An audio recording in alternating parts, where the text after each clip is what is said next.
Et aujourd'hui, on a un vrai besoin, on a vraiment une grosse nécessité.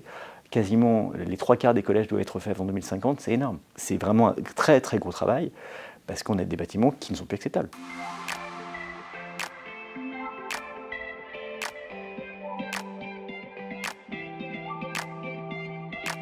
On a des collèges qui sont parfois très anciens, très délabrés, sur lesquels l'entretien n'a pas forcément été fait comme il fallait. C'est un collège qui a plus de 50 ans, donc il n'y avait pas d'isolation. Il y a des sujets au niveau de l'amiante, il y a des sujets au niveau du fonctionnement. Le collège est très énergivore, mais du fait qu'il n'y avait pas d'isolation, on était très déperditif. On fait un état des lieux, un bilan, un diagnostic technique, et on voit comment, par rapport aussi à toutes les nouvelles réglementations thermiques qui nous sont demandées par l'État, comment on peut réhabiliter le collège en répondant à ces innovations thermiques. Donc il faut à chaque fois travailler en partenariat avec la direction des collèges et avec toute l'équipe enseignante et avec l'administration pour s'assurer qu'à chaque phase de travaux, on a ce qu'il faut pour travailler dans de bonnes conditions. Donc on a choisi de tester le label bâtiment passif. Donc c'est un label qui se positionne en fait pour réduire au minimum les consommations d'énergie et avoir un confort pour les utilisateurs maximum. L'objectif est de réduire d'environ 55% d'économie d'énergie. C'est-à-dire qu'on fait tout pour avoir un minimum de pertes énergétiques, et voire même on construit de l'énergie, on fabrique de l'énergie puisqu'on a mis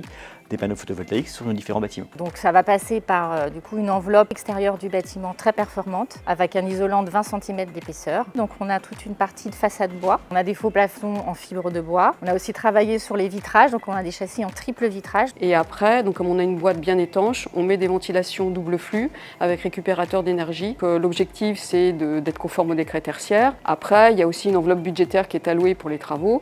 Donc c'est un compromis entre être vertueux et quand même rester dans l'enveloppe. Par rapport au financement, il y a des responsables qui sont en charge justement d'aller chercher les subventions éventuellement pour ce type de rénovation.